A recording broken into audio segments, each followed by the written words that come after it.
How to fix Roblox Error 404 on Android. This tutorial shows you how to resolve the page cannot be found error on your Android device. First, check your internet connection and try switching between Wi-Fi and mobile data to see which one works better. After that, press and hold the power button until the power menu appears and tap restart to reboot your device. From there, once your device boots back up, long press on the Roblox app icon and tap App Info. At this point, tap on Storage and then tap Clear Cache to remove any corrupted data.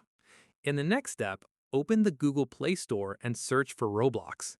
Following this, check if an update is available, and if so, tap Update and wait for it to finish. Once done, if the error is happening on a specific game page, it may mean that the game has been deleted or taken down by the creator. From here, try searching for the game again to confirm if it still exists on the platform. Finally, if the error is happening across the entire app and not just one page, try uninstalling and reinstalling Roblox completely to give it a fresh start. And that's it. If this Roblox guide helped you fix the error 404, give it a like, subscribe for more Roblox tutorials, and tap the bell icon for updates. See you in the next one.